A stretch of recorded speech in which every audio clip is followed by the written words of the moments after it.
पूरे पश्चिम बंगाल में अगर आप सियासी जंग को देखें तो एक तरफ ममता बनर्जी हैं जो ये कह रही हैं कि अमित शाह से बैठक हुई है और उसके बाद से मामला बिगड़ा है।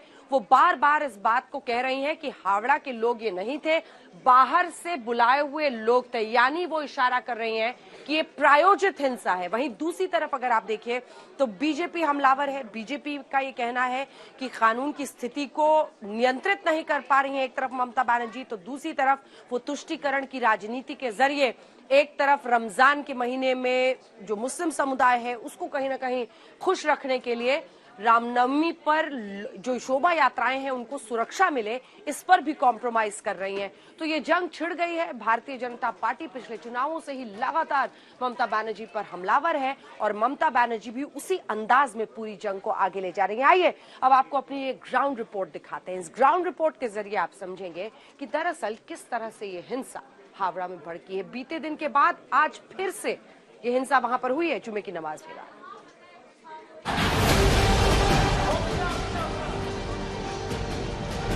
गेट खोल दिया, मम्मी को लोग अंदर आ रहे हैं। हावड़ा में हिंसा की इनसाइड स्टोरी।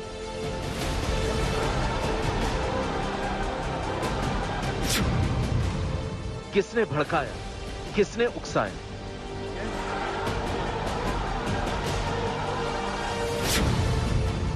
ग्राउंड जीरो से हिंसा की सीधी पड़ताल।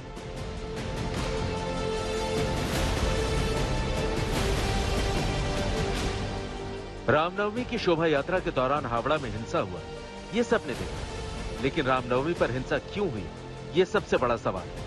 क्या शोभा यात्रा के दौरान प्लानिंग के तहत हुआ हमला या फिर शोभा यात्रा में शामिल शरारती तत्व हिंसा के जिम्मेदार हैं? हिंसा को लेकर नई नई थ्योरी सामने आ रही है, लेकिन इन थ्योरी में कितनी सच्चाई है, आपको पूरी पड़ताल दिखाते हैं। हिंसा की हिस्ट्री समझने के लिए आपको रामनवमी की पूरी टाइमलाइन समझनी होगी, तभी पता चलेगा कि हिंसा प्रायोजित थी या फिर अचानक हुई। बीते दिन रामनवमी पर शोभा यात्रा निकली। इसी दौरान बंगाल की मुख्यमंत्री ने शोभा यात्रा को लेकर विवादित टिप्पणी की और शाम होते होते शिवपुर में रामनवमी पर जमकर हिंसा हुई। मतलब हिंसा की संभावना थी, मुख्यमंत्री ममता बनर्जी को सब पता था। शिवपुर में कोई अनहोनी घटना घट सकती है। हावड़ा पुलिस को पता था, सरकार को पता था, पुलिस को पता था, तो फिर दंगाई अपने मंसूबे में कामयाब कैसे हुए? একজন গুন্ডা বলছেন, টিভিতে রেকর্ড আছে, রামনবমীর দিন যা অস্ত্র পাবো নিয়ে বেরোবো, দেখবো কে কি করতে পারে। আরে তোর যা অস্ত্র তুই তাই নিয়ে যা, আমি রামনবমীর মিছিল আটকাবো না।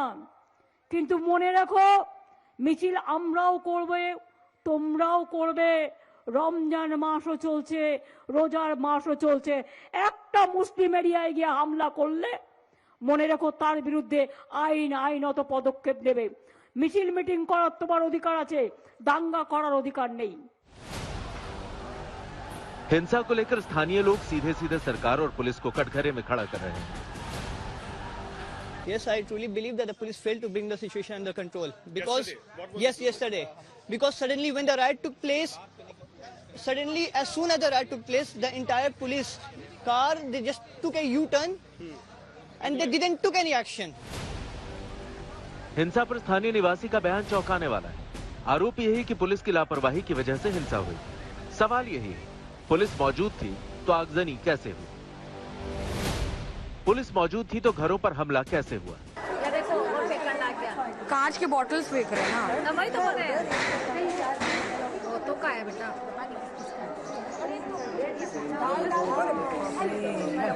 गेट खोल दिया, मम्मी को लोग अंदर आ रहे हैं। पापा को बोलो। पुलिस मौजूद थी तो दंगाई बेकाबू कैसे हुए?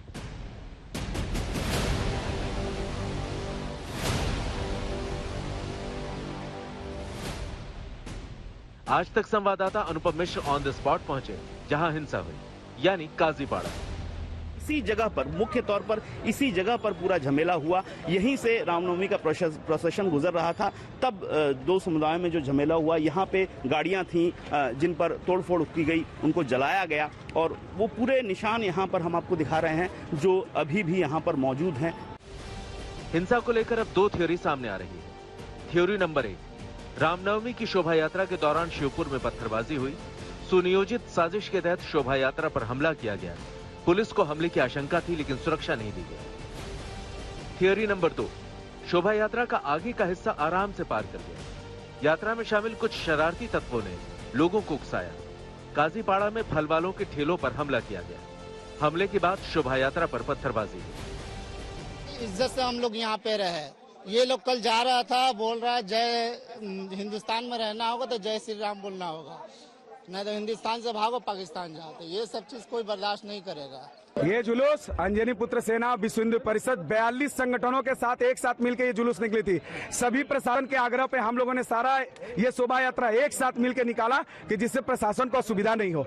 आज हम लोगों ने पूरा एक साथ निकाल दिया कि कोई शांतिपूर्वक निकल रही है। और आज के बाद फिर उन्होंने उपद्रव किया, क्या प्रॉब्लम है उनको?